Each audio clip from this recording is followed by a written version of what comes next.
Siang hari setelah pulang dari kantor B, Anek mengajak sang wanita untuk menjemput Ziel. Kini perasaan Jenny sudah mulai membaik, memang tidak seharusnya dia menangisi pria tak punya hati seperti Michael. "Jen, setelah menjemput Ziel, bagaimana kalau kita pergi ke mall?" ajak Anek. Melihat Jenny yang masih sedikit murung, membuatnya ingin menghibur wanita itu dengan berbelanja. Jenny menatap ke arah Anek yang sedang fokus mengemudi. Pria itu hanya beberapa kali melirik, dan dia tahu kalau Anek sedang berusaha membantu menaikkan moodnya. Baiklah. Lagi pula di apartemen juga belum ada bahan makanan, nanti aku akan berbelanja untuk mengisi lemari es, jawab Jenny dengan tersenyum manis. Senyum yang menular pada diri Anek. Pria tampan itu mengangguk menyetujui ide Jenny. Hingga tak berapa lama kemudian mereka akhirnya sampai di depan gerbang sekolah Ziel.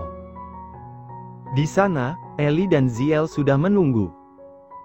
Ziel bergerak kegirangan saat melihat mobil Anek menepi. "Yeay, aku dijemput oleh Daddy." "Ellie, ayo cepat naik," serunya pada sang pengasuh. Ellie mengangguk sambil tersenyum. Mereka naik tanpa Anek yang turun terlebih dahulu. Jenny sampai geleng-geleng kepala, karena melihat Ziel yang tidak sabaran. "Boy, kenapa kamu terlihat bersemangat sekali?" tanya Anek. Dia kembali menyalakan mesin mobil, tetapi kedua matanya melirik Ziel yang duduk di kursi penumpang bersama Ellie. "Iya dong, Dad. Ziel mau cepat-cepat lihat adik bayinya," jawab pria kecil itu dengan bola mata berbinar. Seketika Jenny dan Anek saling pandang. "Adik bayi apa maksudnya? Siapa yang punya adik bayi?" "Ziel, adik bayi siapa?" tanya Jenny dengan kening yang mengernyit. Sementara Ellie sudah menggigit bibir, mulai merasa gugup. Kata Ellie, "Mommy dan Daddy sedang buat adik bayi, lalu mana adik bayinya? Kenapa tidak dibawa?" Jenny langsung melebarkan kelopak matanya, menatap Ellie yang langsung menunduk. Sementara Anek malah terkekeh, membuat Jenny semakin memicing. Pekiknya, hal ini bukanlah sebuah lelucon. "Boy, apa kamu menginginkan adik bayi?" tanya Anek, tak peduli pada pekikan Jenny. Sepertinya lebih seru jika membahas tentang adik bayi dengan bocah tampan itu. Ziel langsung duduk dengan tegak, lalu mengangguk-anggukkan kepalanya dengan cepat. "Of course, Dad. I want a little sister." Anek semakin terkekeh mendengarnya, sementara Jenny hanya bisa mengatupkan rahangnya.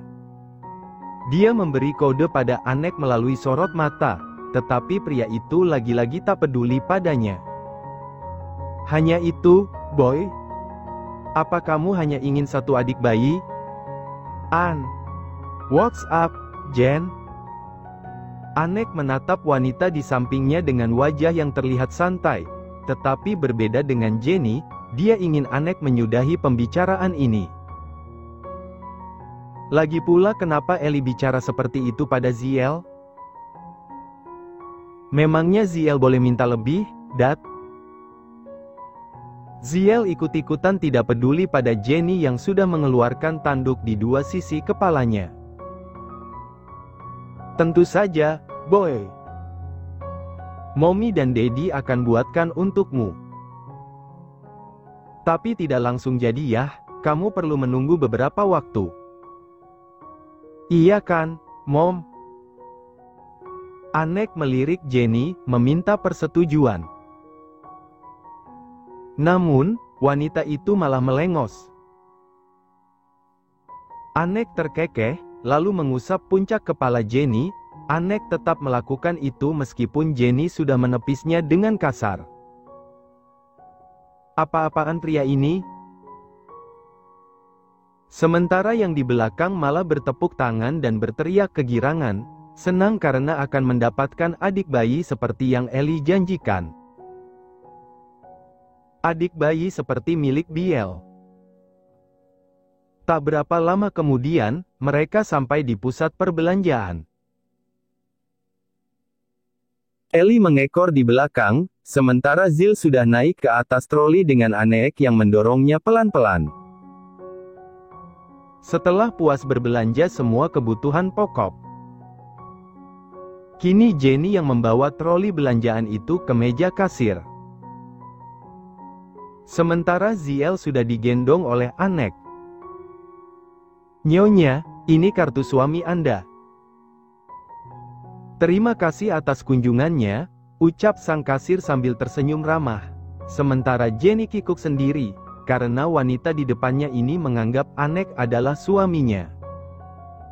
Wanita itu ingin membantah, tetapi tangannya dengan cepat ditarik oleh Anek.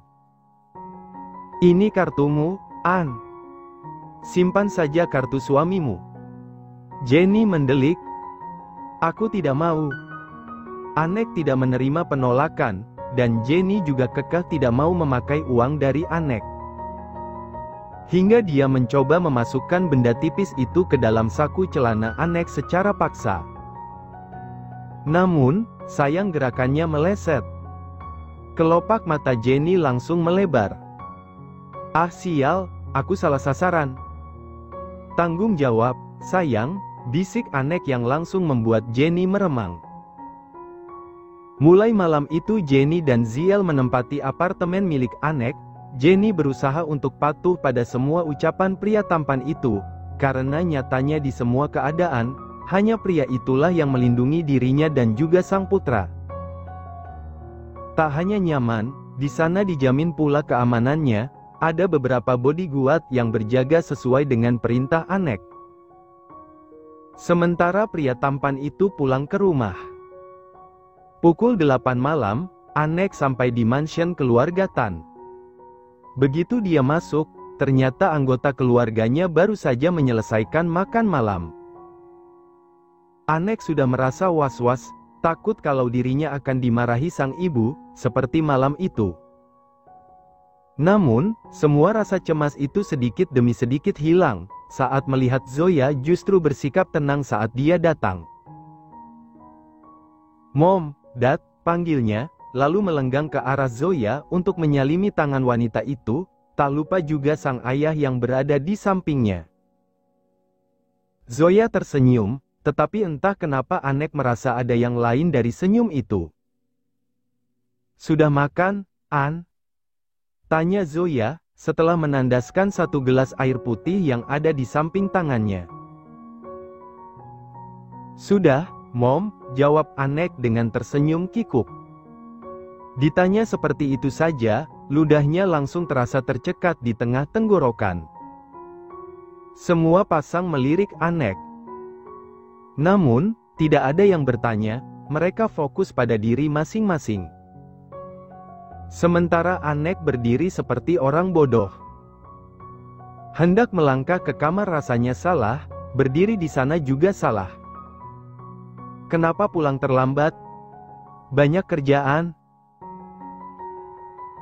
tanya Zoya lagi, wajahnya sih terlihat santai, tetapi tatapan ibu beranak 5 itu terasa menusuk. Anek mengangguk ragu, tak dipungkiri tangannya sudah berkeringat dingin. "Iya, Mom. Ada banyak dokumen yang harus An kerjakan," jawabnya bohong. Zoya tampak manggut-manggut. Sementara Ken bangkit dari kursinya, dia meraih satu pipi Zoya, lalu melabuhkan kecupan singkat di bibir wanita itu. "Baby, aku ke ruang kerja dulu. Kalau sudah mau tidur panggil aku."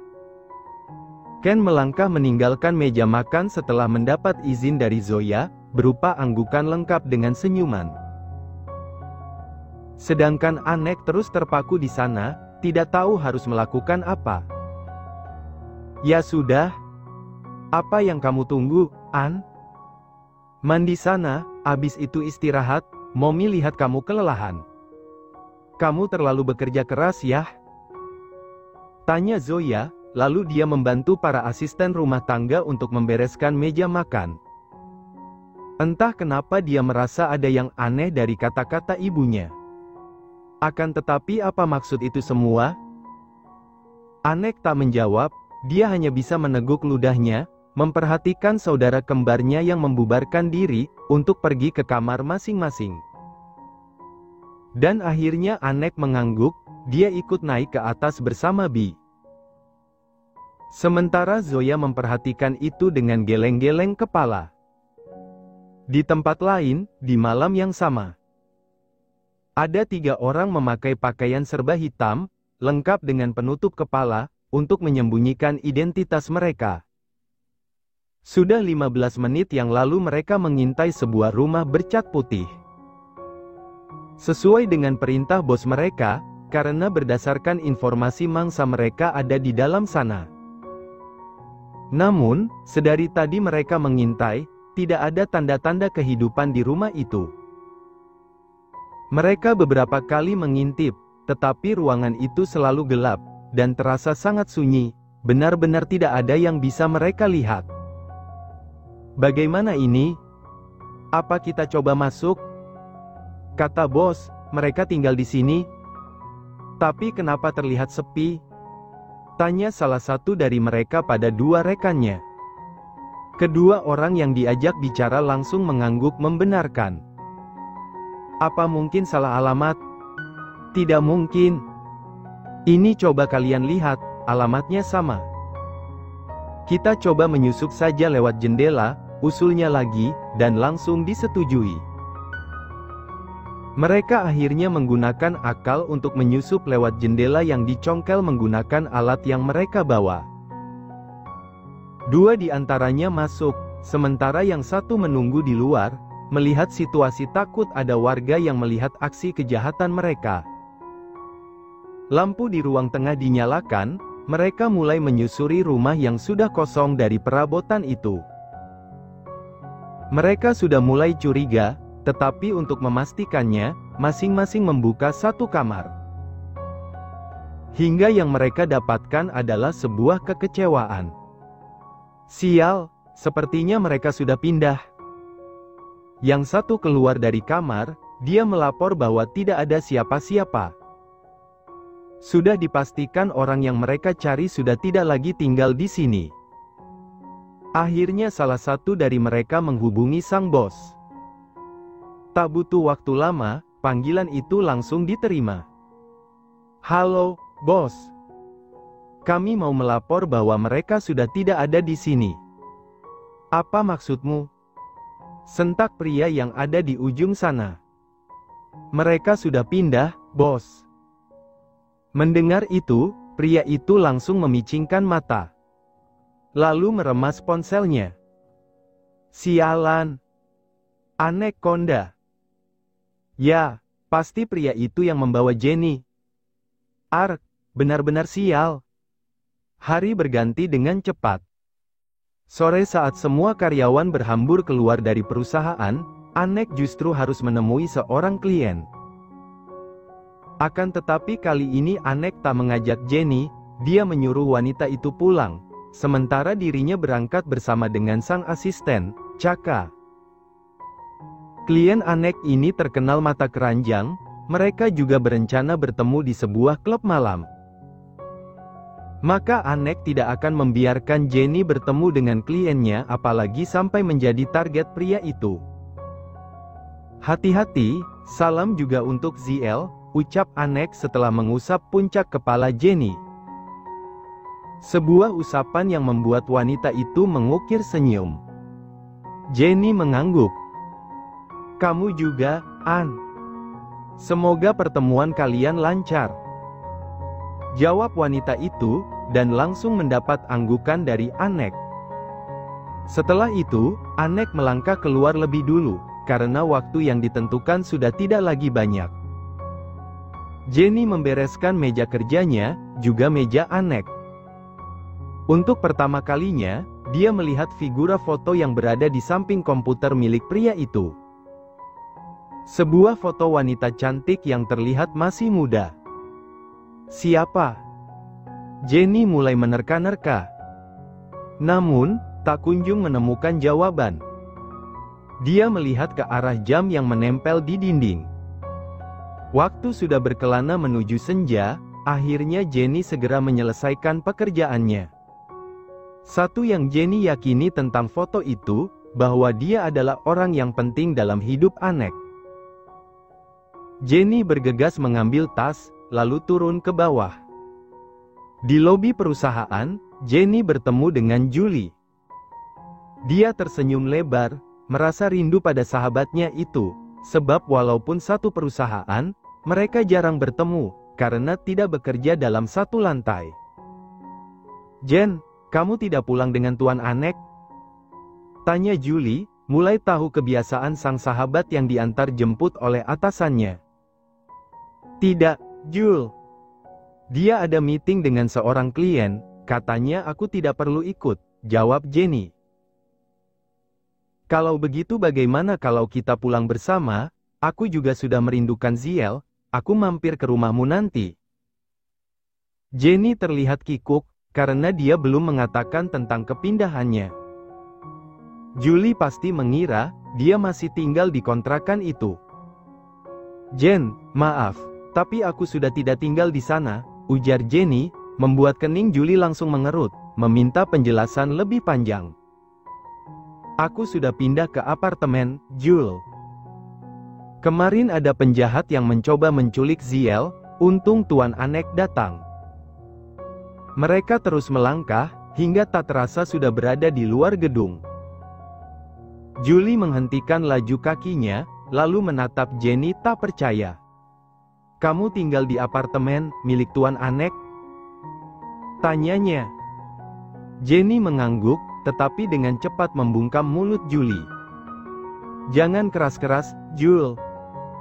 Aku takut mereka salah paham." Julie mengangguk tanda mengerti, hingga akhirnya dia memilih untuk pamit. Dia berjanji lain kali akan datang menemui Jenny. Mereka berpisah di sisi jalan raya, karena Julie langsung mendapatkan taksi online. Sementara Jenny entah dari mana asalnya, tiba-tiba tangannya ditarik oleh seseorang, dan dia langsung mendapat tamparan. Plak! Jenny merasa terperangah, dia merasakan pipinya yang panas, lalu melihat siapa orang yang tiba-tiba bertindak semena-mena kepadanya. Dan seseorang itu adalah wanita yang sama, yang berfoto bersama dengan Michael. Laura datang berniat untuk memperingati Jenny. "Cih, wanita ini." Mata Jenny memicing tajam. "Apa maksudmu bersikap seperti ini padaku?" cetus wanita itu, memberanikan diri untuk melawan Laura.